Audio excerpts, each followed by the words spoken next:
Boa noite, pessoal. Todos me escutam?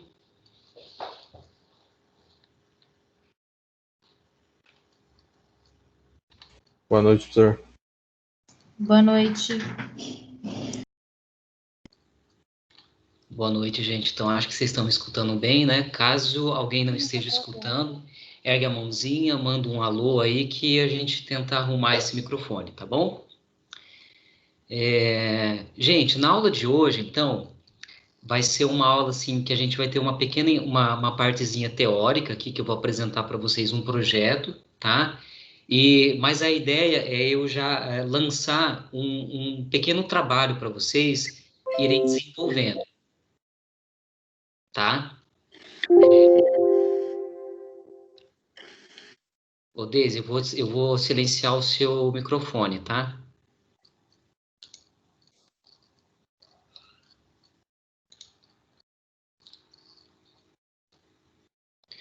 Bom, gente, vamos lá. Então, assim, a aula de hoje vai ser mais para eu lançar um trabalho para vocês, tá? Explicar um pouquinho sobre o que vocês vão fazer. E vocês já vão poder usar esse período da aula para começar esse trabalho, se vocês quiserem, tá? Porque se a gente tivesse numa aula presencial, essa que seria a proposta da aula, né? Usar o período da aula para vocês poderem desenvolver o projeto, tá? Então, o online também a gente vai fazer da mesma forma, né? Tentar usar o máximo da nossa aula para vocês já irem adiantando o trabalho de vocês, tá? E esse trabalho que eu vou passar para vocês, na próxima semana é feriado, né, o dia 7 de setembro. Então, é um trabalho que vocês vão me entregar na outra semana, tá? Acho que é no dia 14 de setembro, certo? Mas já já a gente entende exatamente o que vocês vão precisar fazer, tá? Eu vou apresentar para vocês aqui um projeto, tá? De uma residência pequena, tá? Ela tem 85 metros quadrados. Deixa eu compartilhar minha tela com vocês, espera aí.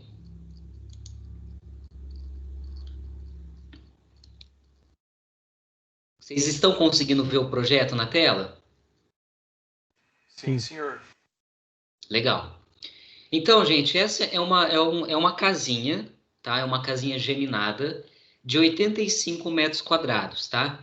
Eu peguei essa casa como exemplo porque o projeto que vocês vão desenvolver é algo semelhante a isso, com relação à metragem, com relação ao programa, quantidade de quartos e tal, é algo semelhante a isso, tá? Então, eu já vou apresentar para vocês um estudo de caso, né, para vocês irem se ambientando com o programa, mas principalmente, tá? O objetivo dessa aula e desse trabalho é vocês começarem a se inteirar do que é um projeto arquitetônico completo, tá? Com planta baixa, com planta de cobertura, uma elevação, corte, tá? Eu não sei exatamente o que vocês já viram no semestre passado sobre desenho arquitetônico, né? Não sei se vocês já chegaram a trabalhar essa parte de cortes, elevações e tudo mais, tá? De qualquer maneira, mesmo que vocês tenham visto, é importante a gente reforçar isso, porque esse é o nosso mundo de arquitetura, né? É um projeto técnico onde a gente tem que desenvolver todos esses desenhos, independente se for uma casinha ou se for uma escola, um centro cultural, né? Enfim, qualquer projeto arquitetônico vai ter uma série de padrões que vão ser usados em todos os projetos, tá? Mas vamos começar por uma casinha, que é o que a gente vai projetar nesse semestre, tá? Então, nesse projeto aqui, gente, vocês têm... aqui, no caso, eu montei tudo em uma prancha só, tá? Para vocês conseguirem já visualizar tudo de uma só vez, tá? Mas o que tem que ter de básico num projeto residencial, tá? E que vai ter que ter no projeto de vocês mais para frente. Vai ter que ter uma planta baixa, tá? Vai ter que ter uma planta de cobertura, né, que é uma implantação da casa no terreno, onde a gente enxerga a cobertura da casa, tá? E depois a gente vê mais detalhadamente os itens que tem na planta de cobertura, tá? Que mais que tem que ter? tem que ter pelo menos 2 cortes, tá? Isso tanto na faculdade quanto no mundo real. Para vocês aprovarem um projeto em qualquer prefeitura, eles vão exigir pelo menos 2 cortes, tá? O que é um corte? Um corte nada mais é do que uma seção que você passa aqui, ó, de fora a fora no seu projeto, onde você vai literalmente ver o seu projeto em corte, tá? Planta baixa também é um corte, só que você vê, é um corte olhando por cima, enquanto que o corte mesmo, ele é uma vista da casa olhando ele lateralmente, né? A casa sendo cortada no sentido transversal e no sentido longitudinal, tá? Já já a gente também entra em alguns aspectos aqui do corte. Outras coisas que tem que ter num projeto básico de residência é uma elevação, que é a fachada da casa, e o outro corte, né? São 2 cortes aqui, então corte nos 2 sentidos. E outras coisinhas também muito importantes é isso daqui, ó, gente. Isso aqui a gente chama memorial de áreas, tá? Que é onde você faz o perímetro do seu projeto para mostrar qual que é a área total dele. Então, você faz aqui o formato dele, né, o perímetro dele, para poder calcular qual que é a metragem quadrada do seu projeto, tá? E também uma coisa que pedem em prefeitura é o cálculo de área permeável. Então, você vai destacar quais são as áreas de grama no seu terreno, né? Ou seja, onde que, quando chove, a terra vai absorver, tá? Então, são áreas permeáveis, tá? Vamos ter também quadro de esquadrias, que é aquela tabela de esquadria, onde a gente tem sempre códigos das janelas e portas com dimensões, largura, altura, peitoril, né? E um carimbo, tá? Então, são esses elementos que a gente encontra em qualquer projeto básico de uma residência, tá? Planta baixa, planta de cobertura, 2 cortes, elevação, memorial de áreas e tabela de esquadria, tá? Esse é o escopo que a gente vai tentar entregar no final do semestre, tá? Bom, mas eu vou agora entrar, então, detalhadamente em cada um desses itens, tá? Para vocês entenderem o que precisa constar sempre nos projetos de vocês. A gente viu um pouquinho disso na aula passada, né? Mas agora eu vou reforçar também em cima de uma residência, tá? Então, planta baixa, gente. O que são itens essenciais numa planta baixa, tá? Primeiro, cotas, né? Cotas são imprescindíveis para a gente conseguir tirar as medidas, né? Para o cara que vai corrigir na prefeitura saber qual que é a dimensão dos ambientes e, principalmente, para o cara que vai construir, ele ter as informações suficientes para poder locar cada uma dessas paredes, né? Então, sempre a gente vai cotar, né, a espessura da parede, a largura do ambiente, né? É bom a gente cotar sempre tamanhos de janelas, tá? Nesse projeto eu acabei não cotando, porque senão ia ficar muito confuso para vocês, ia encher de cota, tá? Mas, assim, na vida real a gente precisaria cotar aqui todas essas aberturas, quanto que mede essa paleta, quanto que mede a janela, né? Tudo precisa ser cotado para ter informações suficientes, tanto para executar quanto para corrigir o tamanho disso, né? Então, cotas é um dos itens mais importantes de uma planta baixa, tá? E vocês vão perceber, gente, que cotar é uma arte, tá? Você cotar de maneira que não fique embaralhado as coisas, nunca pode cotar e colocar uma cota em cima de um outro texto, né? De forma que confunda. Então, por exemplo, aqui, ó, aqui a gente tem um textil de recuo lateral, né? Então, você vê que a cota, ela não está aqui em cima. Se esse 18 tivesse aqui, já ia começar a confundir muito o meu desenho, né? Se eu trouxesse esse texto aqui para baixo. Então, tudo isso é cuidado que vocês têm que ter para ser um projeto, quando você olha, é um projeto limpo, né? É um projeto organizado e que não tem sobreposição de informações, tá?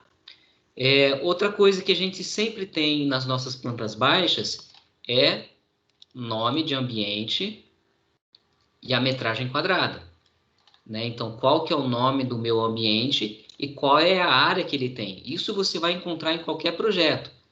Então, se eu multiplicar aqui 3,5 metros por 2,30, tem que dar os meus 8,22 metros quadrados. Tá? Então, todos os ambientes vai conter isso daqui, nome e área, a metragem quadrada. Tá? Já aproveitando aqui, outra coisa que a gente geralmente coloca, cota de nível. Né? Qual que é esse nível do terreno em relação à calçada? Né, em relação a piso externo, em relação a piso de banheiro, tá? Então, olha só, aqui na sala de estar, por exemplo, eu adotei como essa sala sendo nível 0, tá? Já o banheiro aqui, ó, veja que eu coloquei nível -2, tá? E geralmente é isso que a gente faz realmente. Nos banheiros, a gente coloca 2 centímetros abaixo em relação ao nível de fora. Por quê? Porque geralmente o banheiro você vai fazer aquela limpeza mais molhada, né? Jogar água por todo o banheiro. E não é interessante que essa água escorra aqui para fora. Concorda?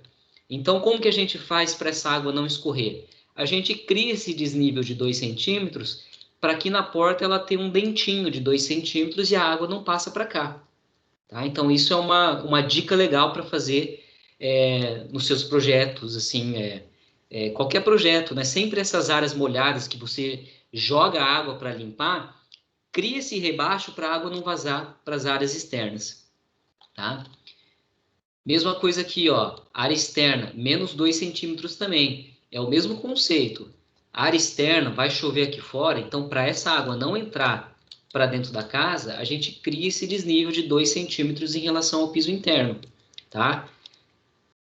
Mas é isso. Cota de nível também é uma coisa que tem que estar presente nos nossos projetos, né? Você determina um nível 0 e vai cotando depois os outros ambientes em função desse seu nível 0, tá? O que mais que a gente encontra em qualquer planta baixa? Essas indicações de corte, né? Você tem uma setinha, primeiro indicando para onde você está olhando esse corte, né? Esse corte eu poderia estar olhando para lá, que é o caso, mas eu também poderia fazer um corte olhando para cá. Se o meu corte fosse olhando para cá, para baixo, a minha indicação aqui seria o contrário, seria uma seta mais ou menos assim, tá? Entende? Porque a direção dessa seta aqui, ela vai indicar para onde você está olhando, se é para cima ou se é para baixo, tá? Então, sempre indicação de corte vai ter essa questão da direção da flecha. E outra coisa que complementa esse corte é essa linha aqui, né? Essa linha que vai passar de fora a fora no seu projeto, mostrando aonde exatamente você está cortando o seu projeto, tá? Outra coisa que nós temos é indicação de elevação, tá? Então, você pode ter 1, 2, 3, 4 elevações, quantas forem necessárias para mostrar as fachadas do seu prédio, né? Não só a fachada, mas também as laterais do seu prédio. Então, nesse caso aqui da casinha geminada, eu fiz só a elevação da frente, porque a minha elevação lateral aqui praticamente era só muro. Então, não tinha muita informação para aparecer aqui. Então, aqui eu só fiz a elevação da fachada, tá? Que é essa elevação aqui. Beleza? Mais coisas que nós temos em planta baixa. O layout dos ambientes, né? Pra gente, que é assim, o mobiliário, né? Então, como que cada ambiente vai ser mobiliado, pra gente... Por que que é importante isso? Primeiro, para sentir o tamanho dos espaços, né? O tamanho dos ambientes. Se são ambientes que estão num tamanho suficiente para aquele determinado uso que ele vai ter, né? Então, a gente coloca cama, coloca armário, coloca mesa, né? Para sentir o tamanho desse ambiente. E esse layout também é muito importante para depois, quando o engenheiro eletricista for fazer o projeto de elétrica, ele consegue seguir o projeto baseado nesse layout que nós fizemos. tá? Então, se a gente colocou a cama do casal aqui, ó, com os criados mudos, então, o que é o lógico o cara da elétrica fazer? É colocar algumas tomadas aqui atrás do criado mudo, certo? Ah, aqui é a nossa cozinha, a gente pôs uma geladeira aqui, né? Então, ele já vai prever uma tomada aqui, né? Temos uma pia aqui, aí o cara de hidráulica vai prever um ponto de hidráulica aqui. Então, é muito importante a gente mobiliar os nossos projetos por esses dois motivos. Primeiro, para a gente ver, né, se o ambiente está de um bom tamanho, né, sugerir um layout para esse ambiente, e também para depois o projeto de elétrica fazer o projeto em cima do nosso layout. Tá? Então, esses elementos aqui, eles são básicos na planta baixa, tá? Outro elemento bem interessante da gente pôr na planta baixa é a indicação do norte, tá? A gente põe uma rosa dos ventos aqui para a gente ter uma noção de como que o sol ele vai funcionar aqui nesse nosso projeto, tá? Então, uma rápida aula aqui sobre sol para vocês, tá? No hemisfério sul, gente, o que acontece? Hemisfério sul é exatamente onde a gente é a nossa realidade aqui, né? O Brasil como um todo, tá? Para baixo ali da linha do Equador. O que acontece? O Sol ele nasce no leste e ele se põe no oeste, tá? Essa informação é crucial para os nossos projetos, tá? Porque a gente não pode pôr qualquer ambiente virado para a face oeste, porque a face oeste é um sol muito ardido de tarde, né? É um sol que incomoda. Então você não vai pôr, por exemplo, uma fachada de vidro na face oeste, né? Porque vai entrar aquele sol a partir das 1 da tarde já começa a entrar aquele sol ardido e vai até as 6 da tarde, tá? Já a face leste é aquele solzinho da manhã. Então é legal pôr um quarto na face leste, né? Às vezes até uma sala de estar, porque é um sol que já não é mais tão ardido. Então é um sol mais aceitável, tá? Na face sul não entra sol nenhum, tá? Então, na face sul, que você poderia colocar grandes fachadas de vidro, por exemplo, né? Porque não entra sol, tá? E então é sempre importante ver isso. Já a face norte é um sol que entra sol no inverno, tá? Então é um sol legal da gente valorizar. Tanto é que vocês veem assim, aqueles quando vai comprar um apartamento, por exemplo, tá? Aí é um prédio que tem apartamentos tanto na face norte quanto na face sul, face leste e face oeste, tá?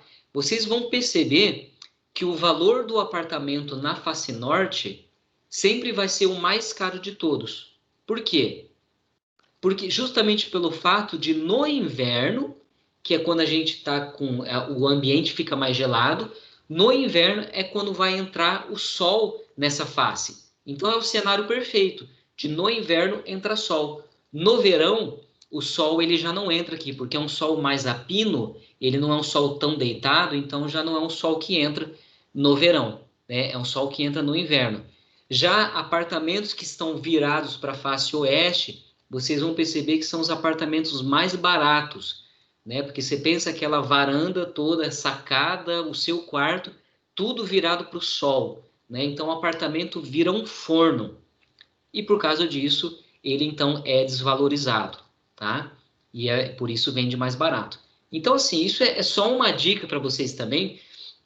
Sempre que vocês forem projetar, a questão do sol, gente, é fundamental como partida inicial de vocês. Onde vocês vão alocar ambientes, né? Qual face que vai virar para o leste, oeste, norte e sul, tá? E essa indicação do norte, então, né, dessa rosa dos ventos, também é muito legal de aparecer na nossa planta baixa, tá? Outra coisa que às vezes aparece nas nossas plantas baixas são essas indicações de recuos, tá?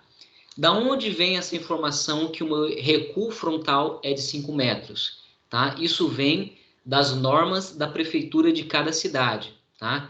Então, cada cidade vai me informar qual que é o limite que eu posso construir a minha edificação, tá? Então, se a cidade, né, a norma da cidade diz que eu preciso ter um recuo frontal mínimo de 5 metros, então eu vou pegar aqui a frente do meu terreno, eu vou jogar aqui 5 metros, e é a partir desses 5 metros que eu vou poder começar a projetar, que eu vou poder começar a construir, tá? Então, isso a gente vai encontrar no código de obras da nossa cidade, do município que você está projetando, tá? Então, aqui em Londrina, no caso, nesse loteamento aqui que eu fiz, o recuo era de 5 metros. Então, eu só pude começar a projetar a partir dos 5 metros. E aí a gente faz essa indicação aqui na planta baixa, da onde se localiza esse recuo frontal de 5 metros, tá? A gente encontra também recuo lateral, tá? Porque eles dizem assim, se você vai pôr uma janela no seu recuo lateral, então você precisa de, no mínimo, afastar 1,5 metro das suas divisas do terreno, tá? Então aqui, ambientes que eu não coloquei janela, né, virado para as divisas, eu posso encostar. Mas nesse quarto 2, por exemplo, que eu coloquei uma janela, então eu preciso aqui desse afastamento de, no mínimo, 1,5 metro, tá? Todas essas informações a gente encontra no código de obras de cada município, tá? E aí a gente indica esses recuos, ó. Recuo de fundos também aqui no caso 1,5 metro, recuo lateral 1,5 metro e recuo frontal 5 metros. Certo, gente? Então, assim, esses são elementos de qualquer planta baixa que vai conter já no projeto de vocês. É por isso que o objetivo desse trabalho, que eu já vou explicar para vocês, é vocês, assim, nessa primeira etapa, começarem a se familiarizar com todos esses elementos, tá? Para todos os projetos daqui para frente, vocês nunca esquecerem de pôr o nome do ambiente, de cotar, de colocar cotas, de pôr o layout, de pôr também aqui o título do desenho de vocês, né? Então aqui, ó, planta baixa, qual que é a escala, né? É legal às vezes colocar também a área total aqui, certo, gente? Então isso são elementos básicos de qualquer planta arquitetônica, tá? Vamos para o corte agora, tá? O que a gente encontra no corte? O corte, pessoal, então como eu disse, é uma seção que a gente passa por toda a extensão do nosso edifício e a gente enxerga, então, essa casa vista de corte, tá? Então, no corte, a gente já vai enxergar a altura dos nossos ambientes, né? É aqui que a gente vai enxergar qual que é o chamado pé direito, né? Pé direito é uma linguagem muito usual no nosso meio, né? O que é o pé direito? É quanto que mede aqui de piso a piso, tá? Então, o pé direito da minha casa aqui é de 3 metros. É quanto que mede de piso a piso. Isso é pé direito. Se a gente fala pé direito livre, aí já é quanto que tem do piso até a face de baixo da minha laje, tá? Então, aqui se eu somar aqui, ó, 1 mais 1 em 10 mais 1 em 76, eu vou ter um pé direito livre de 2,86, tá? Então, pé direito é piso a piso, pé direito livre é quanto que tem livre, né, a nossa altura. Então, a gente sempre vai encontrar essas medidas de altura no corte, né? Saber quanto que mede verticalmente determinados elementos do nosso projeto, tá? Então, aqui, ó, o nosso corte a gente está passando aqui, ó, por exemplo, por esse quarto, tá? Então, deixa eu dar uma apagada aqui. Então, vamos entender o processo de desenho de um corte, tá? O corte passou por aqui. Então, no quarto aqui, o que ele está enxergando ali para frente? Né? Se a gente desligasse todos esses mobiliários, o que a gente vai enxergar de arquitetura mesmo? A gente vai enxergar aqui uma janela, tá? Então, nessa região aqui, ó, no quarto 01, eu vou estar vendo aquela janela, só que em vista, tá? Olha aqui, quarto 01, então ali eu vou estar enxergando minha janela em vista. Vamos ver o que mais que acontece. Aqui o corte que passa pelo banheiro, né? eu estou cortando as paredes, certo? Vou enxergar essas paredes cortadas ali no meu corte. E ali na frente eu vou estar enxergando a janela J04 também, né? Aqui eu desligo, é como se eu desligasse os mobiliários e eu vou enxergar só a arquitetura, tá? Então eu vou enxergar paredes e a janela. Então eu venho aqui no banheiro, ó, aqui as minhas paredes que eu estou cortando lá no banheiro, né? E lá no fundo eu vejo a minha J04, onde eu vou colocar qual que é o peitoril dela, qual que é a altura dela, tá? Então todas essas informações de altura a gente vai enxergar nos cortes, tá? Outra coisa muito importante que a gente vê aqui nos nossos cortes, a nossa cobertura, certo? Estamos cortando o nosso telhado de fora a fora. Então, aqui no nosso corte, a gente vai enxergar as telhas, nós vamos enxergar a estrutura dessa cobertura, nós vamos enxergar qual que é a inclinação dessa cobertura, tá? Então, gente, inclinação de cobertura é uma coisa bastante importante, tá?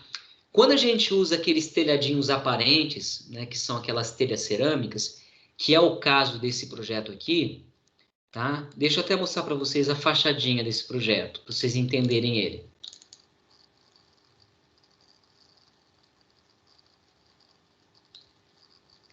Tá abrindo.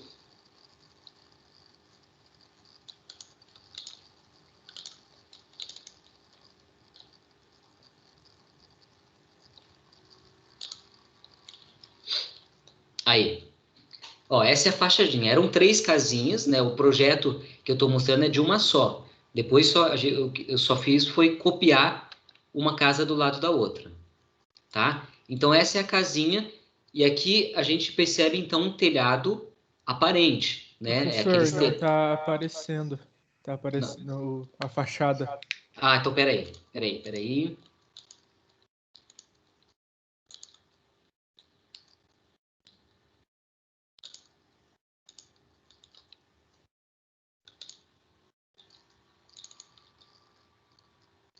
Agora foi, né? Sim.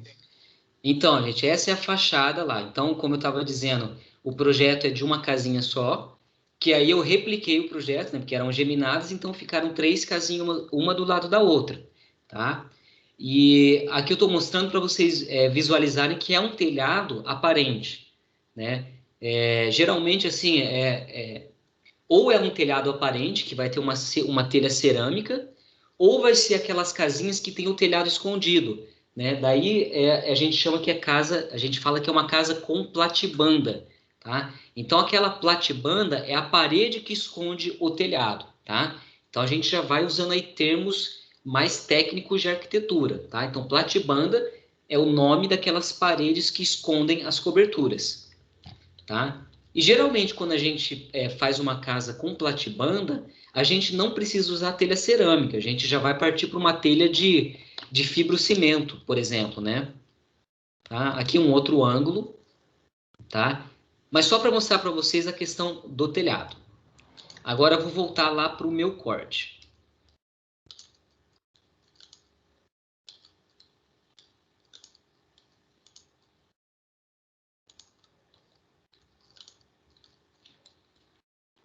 Beleza. O corte. Então aqui, gente, a gente está cortando esse telhado, que no nosso caso é um telhado aparente que tem uma telha cerâmica, tá? E aí, quando a gente fala de telhas cerâmicas, que são aquelas telhas de barro, né? Telhas de barro mesmo, né? Telha cerâmica, aquelas vermelhinhas, ou às vezes são pintadas de outras cores, né?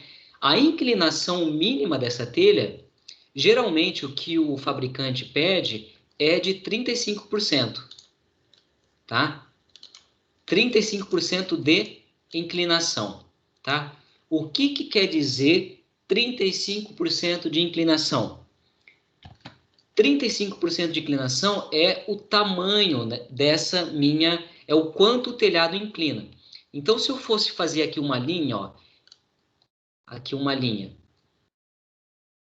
de 1 metro, tá?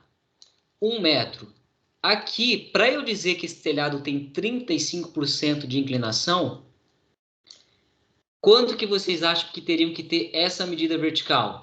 Alguém dá um chute? 35 centímetros? Perfeito. 35 centímetros.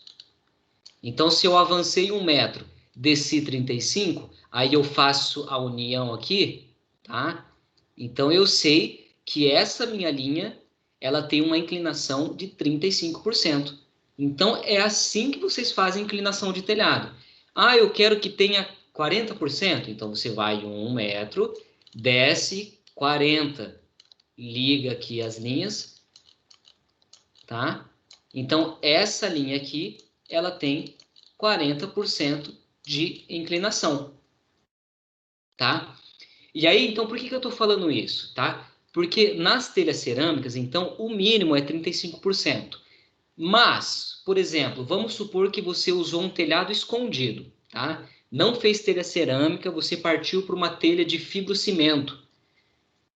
O fabricante, quando é telha de fibrocimento, eles pedem, se eu não me engano, pelo menos 7% de inclinação, tá? Então, 7% vai ser um telhado muito menos inclinadinho, né? Seria algo mais ou menos assim, ó. Muito menos inclinadinho, se fosse uma telha de fibrocimento, tá? Então, se a gente tivesse aqui uma platibanda, né, que é aquele muro para esconder aqui a cobertura, por que a gente parte para uma telha de fibrocimento? Justamente porque não interessa para nós ela ter uma altura elevada, né? Porque o nosso objetivo é esconder essa cobertura, tá? E como a telha de fibrocimento ela é uma telha muito feia, né? A gente não vai usar ela nesses casos de telhado aparente, a gente vai usar ela só quando ela é escondida, tá? Então, nesse caso, voltando para os elementos do nosso corte, é uma telha cerâmica, então aqui a gente tem todo o trabalho de madeiramento desse telhado, né, que é legal de vocês desenharem também, e vocês vão perceber que, assim, todos os madeiramentos, eles seguem esse princípio aqui que eu vou mostrar para vocês, que é o seguinte. Aqui estão as nossas telhas. Tá? O que segura as nossas telhas? São essas madeirinhas chamadas ripas, tá? O que segura as nossas ripas? São essas madeiras aqui chamado caibros, tá? O que segura os nossos caibros? São essas madeiras aqui chamado terças. E o que segura as nossas terças são as nossas treliças, tá? Basicamente são esses os elementos de qualquer telhado, tá? A telha, aí depois são as ripas que vão segurar essas telhas, depois nós temos os nossos caibros, depois nós temos as terças, e depois nós temos o conjunto da treliça, tá? Então, se vocês desenharem isso no projeto de vocês, é um projeto que fica muito mais até bonito de ver, né? Você não deixa aquele telhado vazio, né? Mas você mostra que você entende também um pouco de telhado, tá? E nós vamos, ao longo desse curso, entender um pouco de telhado, porque nós somos arquitetos e nós projetamos telhados também, tá? Então, eu posso até preparar uma aula só para explicar para vocês aqui como montar um telhado, né? Quais que são as espessuras mínimas de ripa, de caibro, de terça, de treliça, quais são as angulações mínimas aqui para a gente pôr nisso aqui, tá? Então, isso também é um conteúdo à parte, tá? Mas que, com o tempo, a gente vai aprender também a como fazer essa representação de telhados em corte, tá? Mas, a grosso modo, é isso. Telhas e a madeira, a estrutura do telhado, tá? Muito bem. Agora vamos para a nossa planta de cobertura. Tá? A nossa planta de cobertura também podemos chamar, em alguns casos, de planta de implantação, né? Por que tem esse nome, planta de implantação? Porque é a implantação do nosso projeto dentro do terreno, né? E nessa implantação a gente enxerga a nossa planta de cobertura, tá? Em alguns casos, a gente precisa fazer uma planta de implantação diferente de uma planta de cobertura, tá? Mas isso acontece quando os projetos são bem maiores, tá? Quando você precisa uma planta de implantação de um terreno muito grande e você só precisa mais ou menos indicar onde a sua edificação está implantada no terreno. Enquanto que a planta de cobertura, a gente já vai dar alguns elementos a mais de informações da nossa cobertura, tá? Como, por exemplo, qual que é a inclinação do telhado, algumas cotas, indicação de caixa d'água, tá? Mas no caso de uma residência que ela é pequena, a planta de implantação é a mesma coisa que uma planta de cobertura, tá? Porque não deixa de ser aqui a indicação do nosso terreno como um todo, e aqui aonde a nossa casa está inserida dentro desse terreno, tá? Então, isso é uma planta de cobertura. Ele aparece todo o terreno e a indicação da nossa casa, tá? Então, na planta de cobertura, a gente precisa pôr a inclinação do nosso telhado, tá? Do que ele é feito e qual que é a inclinação, e também o sentido de caimento da água desse telhado, né? Então, minha água está caindo para lá, por isso eu ponho a seta para lá. Nesse caso aqui, ó, neste eixo aqui, a minha água do telhado, né? Porque cada um desses planos aqui, a gente chama de água, né? Água de cobertura, água do telhado. Cada um desses planos tem uma inclinação, né? Um sentido de inclinação.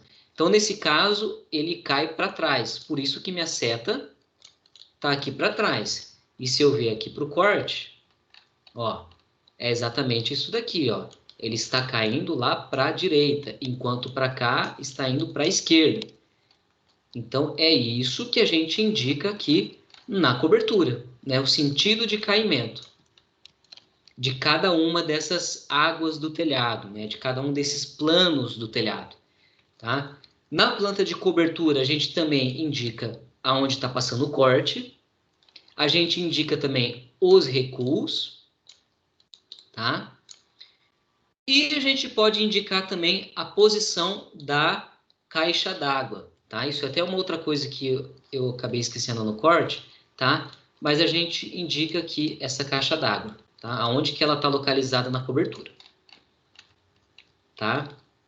E na planta de cobertura também tem cotas, certo? E é isso, é quase que todos os elementos da planta baixa também, só que de acordo com o que a gente está desenhando, né? Então, não vai ter o layout da nossa casa, a gente vai desenhar agora a nossa cobertura. Então, ó, enquanto que aqui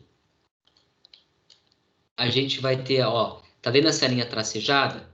Essa linha tracejada é a projeção da minha cobertura. Por quê? Aqui eu tenho um beiral, né? Então, aonde que eu vou estar enxergando esse beiral? Aqui na minha planta de cobertura, né? Então, aqui, ó, essa linha é aquela projeção que está na nossa planta baixa, e essa linha de projeção aqui já é a projeção lá do nosso térreo, tá? Então, isso é legal de aparecer na planta de cobertura também, né? Essa projeção de onde está o seu pavimento térreo, né? Caso o beiral esteja escondendo. Certo? Então, planta de cobertura é isso que a gente enxerga.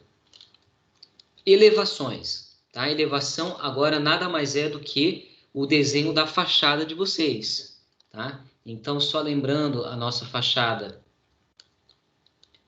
Deixa eu compartilhar a tela da fachada com vocês.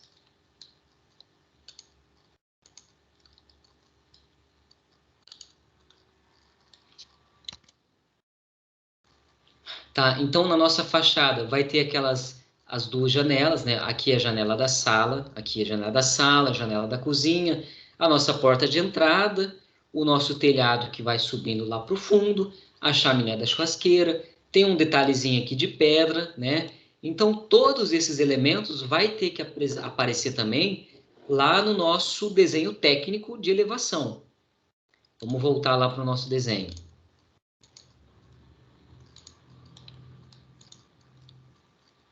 tá? Então, ó, agora a elevação de forma mais técnica, né? Então, a gente vê a cobertura em vista, a gente vê as janelas, aqueles tijolinhos aqui a gente vê na elevação, a chaminé da nossa churrasqueira, né? Indica aqui alguns elementos, se é pintura, se é revestimento, tá? Então, o desenho da nossa fachada vai estar na chamada elevação. Tá? Então, a elevação é tranquilo. E agora nós temos também o cálculo de área da nossa casa, né? Então, a gente vai pegar todo o perímetro lá da nossa edificação e montar esse memorialzinho de áreas, tá? De forma assim que eu consigo, se eu for fechar aqui os polígonos, ó, eu consigo, aqui é um retângulo ó, de 4,98 por 6,666, mais um retângulo aqui de 4,58 por 4,86. Entende? Então, o cara da prefeitura, quando ele for analisar a área da sua casa, ele consegue subdividir em áreas menores e calcular, através das suas cotas, se a medida da sua casa é realmente essa que você colocou aqui, de 85,25 metros quadrados. Tá? Então, esse memorialzinho de área também sempre vai ter que aparecer. Tá?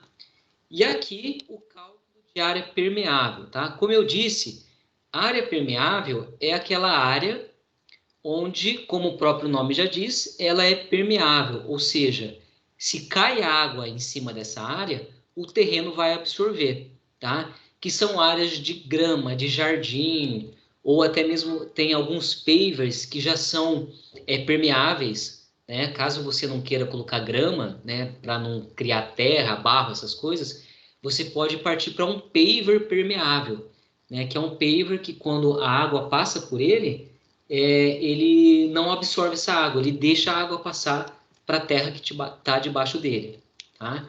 Então, esse cálculo aqui também precisa. Por quê? As prefeituras, de forma geral, eles pedem sempre um percentual mínimo de área permeável no terreno, tá? Então, nesse caso, era 20% que eles exigiram para mim, e eu consegui um total de 20,77%. Então, consegui atender a norma, tá? Como que eu faço essa conta? O meu terreno tem 133,34 metros quadrados, tá? Área permeável, eu tenho 27,70 metros quadrados. Então, aí é uma divisão. Eu vou fazer 27,70 dividido pela minha área do terreno e eu vou ter, então, esse cálculo de porcentagem, tá? Quando a gente for fazer o nosso projetinho, eu vou entrar um pouco mais a fundo nessas questões de cálculo de áreas, tá? Porque isso merece uma aula exclusiva para isso, onde vocês vão entender melhor como que calcula a área permeável. Vou mostrar para vocês também, eu não sei se vocês já ouviram esse termo aqui, coeficiente de aproveitamento e taxa de ocupação, tá? Esse é o tipo de vocabulário que tem que estar na ponta da língua para nós arquitetos, tá? O que é taxa de ocupação e o que é coeficiente de aproveitamento, né? Que, assim, de uma forma resumida, são coeficientes que a gente calcula através da metragem quadrada da nossa casa ou tanto que ela ocupa o nosso terreno, tá? Mas isso é uma aula que precisa ser dado à parte para vocês, tá? Que eu vou dar depois que a gente começar o nosso projeto de verdade, tá? Mas já fica aí a introdução que a gente vai aprender o que é coeficiente e taxa de ocupação, tá? E, por fim, a nossa tabela de esquadrias, né? Só para finalizar os elementos que tem que ter na nossa planta. O quadro de esquadrias, né? Vocês vão ver que todas as nossas portas e janelas têm códigos. P03, né? P04, tá? Então, esse código aqui, ó, por exemplo, P03. Então, eu vou vir aqui na minha tabela de esquadria, achar a P03, né? E vou montar esse quadrinho, onde eu vou ter a quantidade de P03. Então, eu tenho duas P03 no projeto inteiro. A largura é de 70 centímetros, a altura de 2,10. Como é porta, não tem peitoril. Essa área aqui eu coloco, mas não é imprescindível, tá? Isso aqui é bom, às vezes, para quando a gente põe... Quando as esquadrias são de vidro, tá? Aí essa área é interessante. Por quê? O cara que fabrica a esquadria de vidro, ele calcula o preço da esquadria por metro quadrado. Então, se a gente coloca essa área aqui para ele, já facilita esse cálculo, tá? Mas em portas de madeira ou de alumínio não é uma informação muito relevante, tá? A gente coloca também o material da porta, se é de madeira, se é de alumínio, se é de vidro. Põe também a abertura da porta, né? Qual que é o tipo de abertura? Se ela é uma porta de abrir, se ela é uma porta de correr, se ela é uma porta... que mais que a gente tem? Nós temos janelas, por exemplo, que são máximo ar, são basculante, são pivotantes. Então, são vários tipos de abertura que a gente pode ter ou numa porta ou numa esquadria, né? E a gente coloca também aqui o local, né? Onde que essa esquadria está localizada na nossa planta, para facilitar, né, a gente encontrar elas na nossa planta, tá?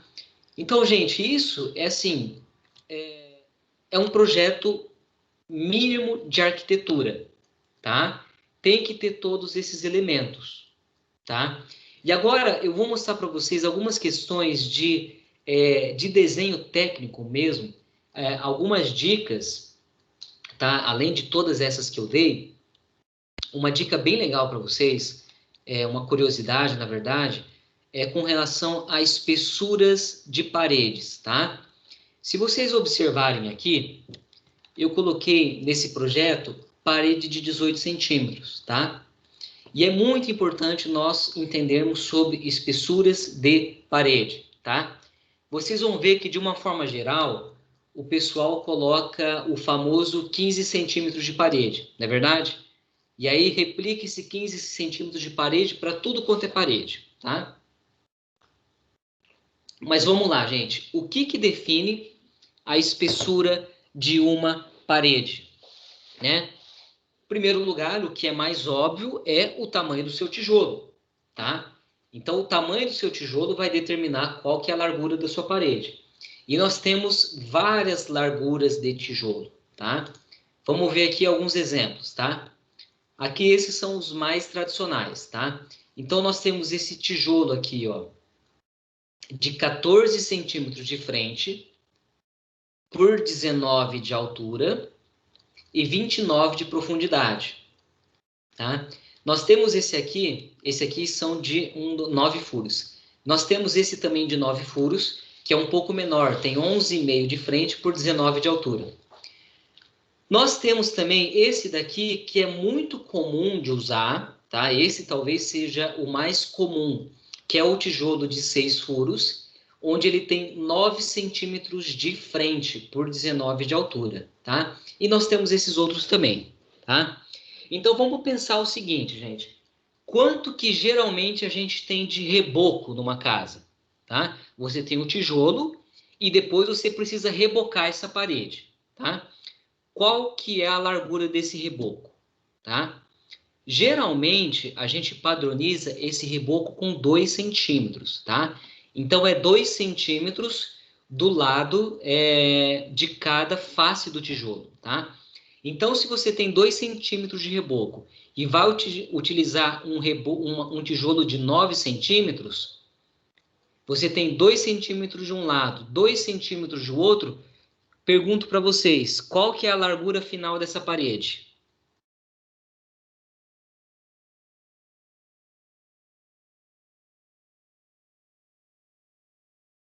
Ninguém? 13. 13 centímetros, isso mesmo. 13 centímetros, porque tem 9 de um lado, 2 de um lado, 2 do outro. 13 centímetros, tá? Vamos ver agora essa parede aqui, 11,5, tá? 11,5 mais 2 de cada lado, né? Vai para 15,5, certo? 15,5 centímetros. Então, também não achei minha parede de 15. Agora, vamos pegar esse tijolo aqui, de 14 de frente. 14 mais 2 centímetros de cada lado. Nós chegamos em 18, tá? Então, essa parede de 15 centímetros é uma parede meio, assim, talvez para efeito de arredondamento, tá?